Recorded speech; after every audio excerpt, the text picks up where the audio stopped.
We promise we are not a bunch of stuffy old lawyers saying stuffy old things. You heard that right. This is the Insight to Injury podcast, sponsored by Osterbind Law, PLLC, the podcast that reports to you, Central Virginia, about what's going on in the injury and disability world. We answer all the questions you don't even know to ask. Now, here's your host, Brandon Osterbind. Let's get started. Welcome back, Team Osterbind. Thanks for joining us again on the podcast about you and your injury and your disability. Folks, I am Brandon Osterbind. I'm happy to be here with you today. And I wanted to talk to you today about expert witnesses and how they will affect your case. And I really, this conversation is prompted by a recent case out of the Virginia Supreme Court that I want to talk about today. But let me back up a little bit and talk about the many different ways that we interact with expert witnesses here at Osterbind Law. As you know, Osterbind Law is an injury and disability law firm. So we only deal with cases that involve injuries or disabilities. There are some types of injury cases and some types of disability cases that we don't do. And if you want a comprehensive list of what we do and we don't do, I'll put a link to our website down here in the show notes so that you can access that and you can kind of see where we fall on the accident and injury and disability spectrum. There are some people that do other things that we don't do, and there are some things that we do that other injury and disability attorneys don't do. But in our practice every day, we deal with people who are treated by medical professionals all the time. So we deal with experts all the time. We meet with them to talk about treatment. We talk about what their expert opinions are, what the permanency issues are, if there are any, what future medical care there may be, what past medical treatment was necessary and reasonable based on the injury and the prognosis of the particular patient. And we meet with people, doctors all the time, and we talk about these things. So we typically rely on treating doctors to be our experts. There are very few exceptions to that rule when, for example, we had a case not long ago where our treating doctor had actually moved completely out of state and was nowhere else to be found. And we had a difficult time finding that doctor. Ultimately, we could not find that doctor, so we couldn't use that treating doctor to come testify on behalf of our client. So what we did was we went out and we found a doctor who would be willing to review the medical records and look at the case as a whole to kind of see, is this injury legitimate? What was the treatment that was gathered or gained because of the injury? Was it necessary, caused by the car accident? And were the medical expenses that were incurred, were those reasonable and medically necessary to cure or to help ameliorate the pain of our client as a result of that car accident? And we got a written report, and everything went as planned, and the doctor got to testify and everything. So there are a couple of different ways that you can utilize experts in these personal injury cases. But one of the things that we often see in these personal injury cases, especially in neck and back cases, these are spine cases. It could be cervical or thoracic or lumbar spine, where people say, I have neck pain, or I have mid-back pain, or I have low back pain. A lot of times we see the insurance company go out and hire an expert to essentially say that our client isn't hurt.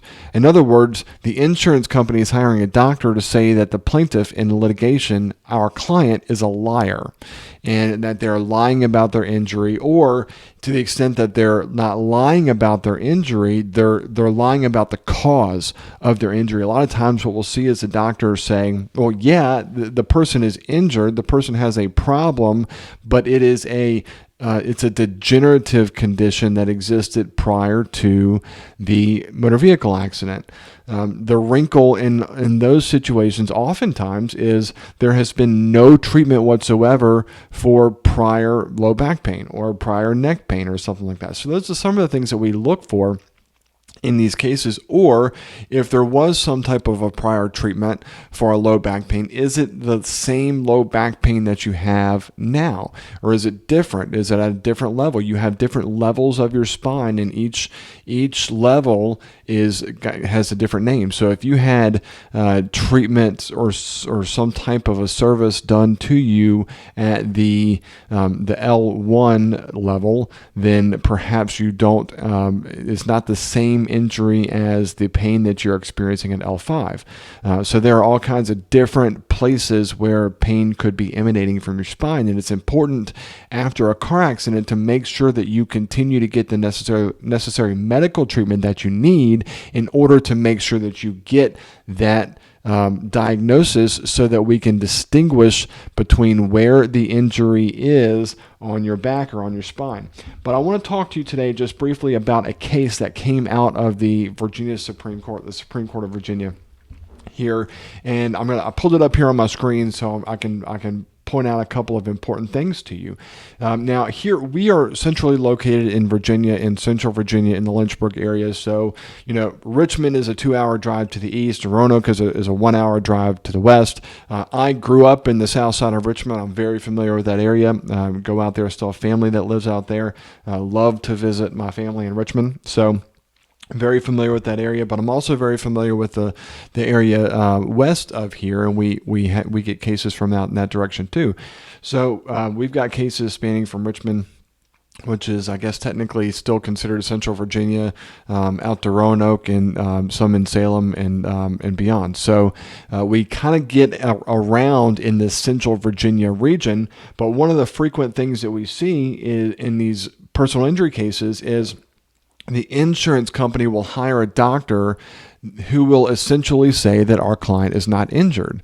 And we have what we call in the plaintiff's bar frequent flyers, right? There are doctors that essentially ride the circuit, and they almost all they do is review these medical records and issue opinions that say that, oh no, the patient really wasn't that injured and should have been better within 6 to 8 weeks. Any treatment beyond that 6 to 8 weeks is not causally related to this car accident, but rather it's caused by the underlying degenerative spine condition of the plaintiff. Now, let's be clear. Every time I've talked to a medical doctor who actually treats spine care patients, I talk to non-operative spine doctors. I've talked to operative spine doctors, and almost all of them, every single time I've had a real conversation with one of them, they all tell me that once you get to the age 30, most people likely will have some form of degenerative disc disease in their back or spine somewhere. It could be up in your neck. So this degenerative disc disease is something that we all start to experience, but we don't all start to experience pain or symptoms from that degenerative disc disease. So because of that, just because you have a degenerative condition in your spine doesn't necessarily mean that you're going to need any medical treatment in your spine. And that's an important distinction, because what we have to prove as the plaintiff is that the car accident actually caused the need for you to seek medical treatment. It caused the symptom. It caused the medical treatment. And that is what we're after. We may not be able to say to a jury that the car accident caused your underlying condition, but did it exacerbate it or aggravate it? And the answer a lot of times is yes. And the way that you prove that is through a combination of things. One, through your doctor, who can look at all your prior medical records and see that you never complained of low back pain before, or never complained of neck pain before, or never received any form of treatment before, but now you've received a significant amount of treatment after the car accident. But we can also prove it with the testimony of lay witnesses, friends, family, coworkers, who can testify that before the accident you didn't have any problem with your spine. You didn't have any problems looking left or looking right or looking up or looking down or any of those things, or carrying things or sitting for long periods of time or standing for long periods of time. Those people who see you day in and day out are probably the best folks to put in front of a jury because they're the most believable. They have nothing to gain but nothing to lose. They are telling the truth because they raised their hand in a court of law and they swore to tell the truth, the whole truth, and nothing but the truth. That's why they are there. Yes, they may be friends, family, or co-workers with you, but they're not going to take the stand and risk a criminal charge of perjury to lie on your behalf, especially when they're not getting anything out of it. So let's back up to these expert witnesses hired by the insurance company. A lot of times what the insurance company will do is they'll hire an attorney to defend the defendant, the person who hit you, and that attorney will go out and get all the medical records, every single last medical record that he or she can find, and they'll get them all up and they'll put them all in a package, and they'll go and they'll hire an expert, a medical expert, to review all the documents and to give an opinion as to whether your medical treatment as a result of the car accident was in fact a result of the car accident.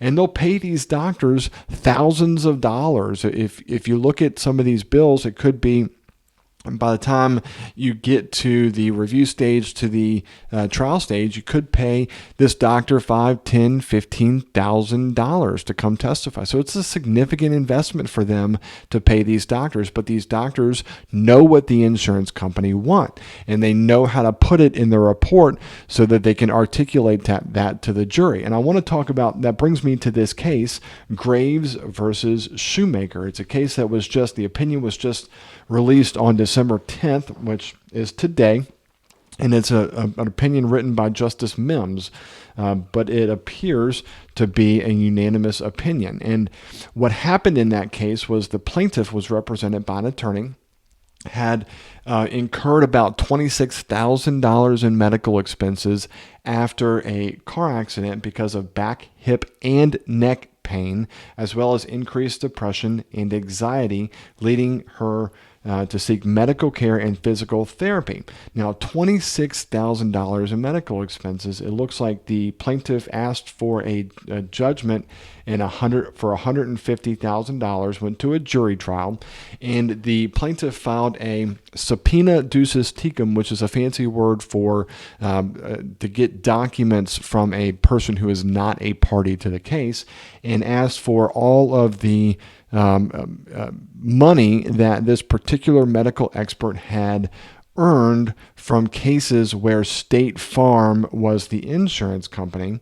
And you would be shocked to know how much this doctor William C. Andrews, who is one of our frequent flyers, we see reports from him a good deal in our cases, but over the course of about 10 to 12 years, he had testified for this attorney 30 to 35 times, and only one time did he testify on behalf of the plaintiff. And State Farm had paid him $793,198 for the testimony he provided for their insureds from 2012 to 2018. So that's a 6-year period. So he made almost $800,000 in a 6-year period from one insurance company. One. There are a bunch of other insurance companies that hire him. We've gotten reports from Nationwide, cases with Nationwide, Geico, Progressive. All of these big named insurance companies know about Dr. Andrews, and they go to Dr. Andrews because they know what they're going to get in return. So State Farm alone over 6 years paid $800,000. It's a little bit over $100,000 per year, and this is just in his legal capacity of reviewing medical records and issuing opinions about the cause of medical treatment. So the question in that case was whether the plaintiff can bring that up in front of a jury. You would think that is clear evidence of bias on the part of this particular doctor. Well, you would be right. In Lombard, it's a case that was decided some time ago, Lombard versus Rohrbaugh. It's 262 Virginia 484 back in 2001. The Supreme Court of Virginia held that that material is admissible to establish bias if there is some type of a substantial relationship between the doctor and the insurance company, because the big issue is the jury is not allowed to know that insurance exists to pay for any verdict that it might award. So if you have a case where the insurance company has $100,000 policy limits and you think that you have a $100,000 case, you would think that would be helpful information for the jury to know. It's not actually the defendant who's paying for this judgment.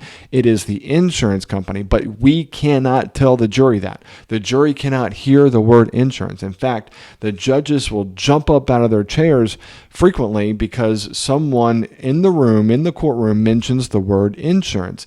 Even during jury selection, if someone in the jury box mentions the word insurance, the judges will jump up out of their chair because the word insurance ought not be uttered in the courtroom. So you've got that as the backdrop, but you also have this scenario where the insurance company has hired this expert to come in and testify that the person is not really that hurt. And then they turn around and pay $800,000 to this doctor over the course of 6 years. That is clear evidence of bias. So there is an exception to the no insurance conversation rule for other purposes. For example, establishing a bias or prejudice of a witness. And this is one of those situations where you can get that information in front of a jury if you have some type of a substantial relationship between the provider, the expert testifying doctor, and the insurance company. Here, clearly there was. $800,000 over 6 years is a lot of money. So, and if he only testified once out of 30 to 35 times for the plaintiff, I think that's also clear evidence of bias, that he's looking at the case from a defense perspective, from the insurance company's perspective. So ultimately what happened was the judge in that case says, well, the lawyer hired the expert. Therefore, there is no substantial relationship. There has to be a more direct relationship between the testifying expert and the insurance company. But the Supreme Court overruled that and said that is not true. In fact, what the Supreme Court said is that there does not have to be a direct relationship. There has to be a substantial relationship. So what they said in this particular case, and I think this is interesting the way that Justice Mims puts this. He says, if we were to adopt the position advocated by the appellee, defendants could avoid cross-examination on potential expert bias resulting from a prior relationship with an insurance company simply by having the defense attorney retain the expert rather than having the insurance company retain the expert directly. Such an outcome would effectively deny plaintiffs their right to establish that a witness is biased. And then he goes on, and this is interesting too. Moreover, the issue of Dr. Andrews' bias was a consideration for the jury. Dr. Andrews alleges that he was not aware that State Farm would benefit from his testimony when he wrote his report. Listen to the sarcasm in my voice as I read this. Let me read that again. Dr. Andrews alleges that he was not aware that State Farm would benefit from his testimony when he wrote his report. The plausibility of that assertion rested on his credibility, which the jury was entitled to consider given his experience working with insurers and defense attorneys. You get that? So essentially what's happening here is that Justice Mims is saying the jury is the ultimate determiner of credibility. And Dr. Andrews' testimony, and he wasn't even aware that State Farm would benefit from his opinion, is essentially rubbish. And the jury ought to get to hear that to make that determination for themselves. It's clear to me as I read this opinion that Justice Mims, and apparently the rest of the Supreme Court justices, did not find Dr. Andrews' opinion all that credible. So here we are with an expert opinion who says, I didn't even know that it was from State Farm, but I've made $800,000 from State Farm over the last 6 years. And the jury ought to be able to hear that degree of bias. Now, there's two sides of that coin, right? So the insurance company or the doctor has an incentive to testify on behalf of this particular insurance company. But I've even heard some jurors who have given some verdicts saying that, well, if the insurance company is paying him that much, well, then he must be good. I think that is a calculated risk that plaintiffs have to take, because the insurance company and the relationship between the insurance company and the doctor who is testifying repeatedly or providing reports repeatedly for this insurance company so that they can save money, that degree of a relationship has to be known by the jury in order to discount the amount that the doctor charges. So I've even heard some jurors say, well, if he's charging $500 an hour, well, then he must be really good at what he does. So you have to combat that impression with the true facts that he's ultimately being paid by the insurance company. And because he's being paid by the insurance company such a substantial amount, he has an incentive to fudge the information that he's presenting to the jury, and the jury shouldn't believe it. Ultimately, what happened in that case, in the Graves case, was that the jury returned a verdict of $3,000.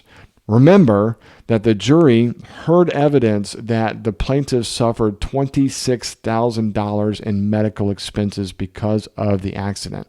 The treating medical providers testified to that. And here we are with Dr. Andrews saying, no, none of that's related. He should have gotten better in 6 to 8 weeks, or whatever he said.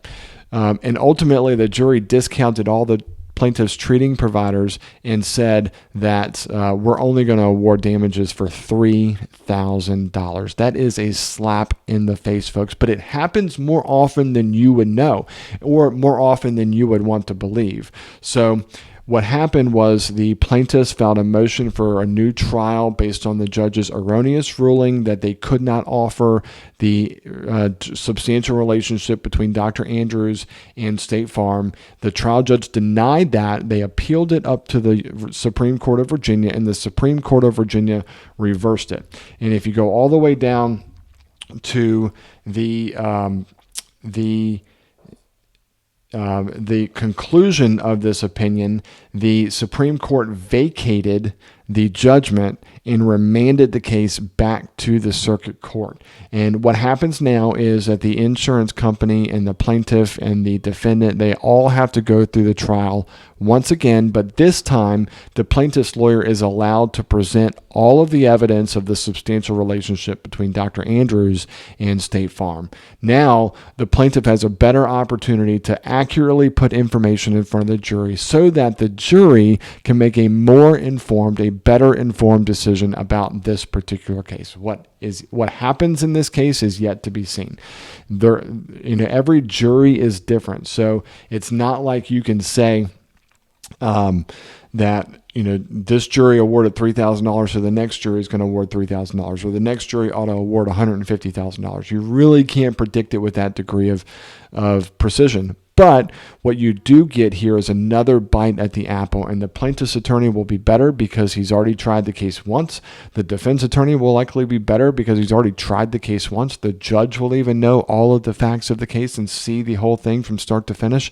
So the only new piece to this trial is going to be the jury, and the jury is going to have better, more accurate information about the bias of Dr. Andrews, and hopefully we'll cross our fingers for our brothers and sisters in the plaintiff bar to hopefully the jury will see this case for what it is and give a much better verdict based on the significant amount of injuries that this particular plaintiff has suffered. $26,000 in injuries is a significant amount of money, and it ought to be reimbursed the full amount of the medical expenses plus the plaintiff's inconvenience, lost wages, any mental anguish or pain and suffering that the plaintiff has experienced, and all of that stuff ought to be fully and fairly compensated as a result of this accident. So I hope that we can follow this case. I hope that we get an update from the folks who are trying this case at some point. It doesn't always happen like that. You see the Supreme Court opinion come out, and then maybe you'll get to another trial here, probably in the latter part of 2020 2021. So it's going to be, out of sight, out of mind for most of us. We see it today. The opinion came down today, so we are talking about it today. But a year from now, I will probably have forgotten about this particular case, so I won't necessarily follow up with it. But I will use this case in future cases for us, because there are all kinds of doctors out there who are frequent flyers, Dr. Andrews just being one of them. And our job as plaintiffs' attorneys is to create or to find that substantial relationship between the insurance company and the treating or the testifying doctor, the hired gun of the insurance company, if you will, to discredit their opinion, so that the jury can make a full and informed decision about the damages in this particular case. I hope this has been helpful. Of course, if you want to reach out to me, if you've been injured in an accident and you want to talk to us about how to handle your case or what you should be thinking about, feel free to give us a call, shoot us an email. We'd love to chat with you about it. We offer free strategy sessions, so we make sure that you can know exactly what needs to happen in your case without any cost or any pressure to sign a retainer agreement. Sometimes people come into us and they just know that they want to hire us, and that's okay. But other times people come into us and they just don't know. They just want some information. And we are happy to provide that information free of charge. If you just take a look at our website, you'll see that we provide information upon information upon information for our clients free of charge, because we think that the insurance company has an information inequality benefit. And the information all is in the possession of the insurance company, but there is not a whole lot of information out there for normal folks, everyday folks who are injured in a car accident who need that information. So our job is to not just represent people well, but as attorneys and counselors at law, our job is to educate and inform our community so that people can live better lives. And that's the point of this podcast. Thanks for listening in. We hope that you have a wonderful and a very Merry Christmas. Thanks for listening to the Insight to Injury podcast by Osterbind Law, PLLC, where we declare mortal combat against information inequality about your injury or disability. We hope you enjoyed this show, but don't stop here. Don't stop here. Subscribe to this podcast on iTunes and give us a 5-star review. We need your help so that we can help more people.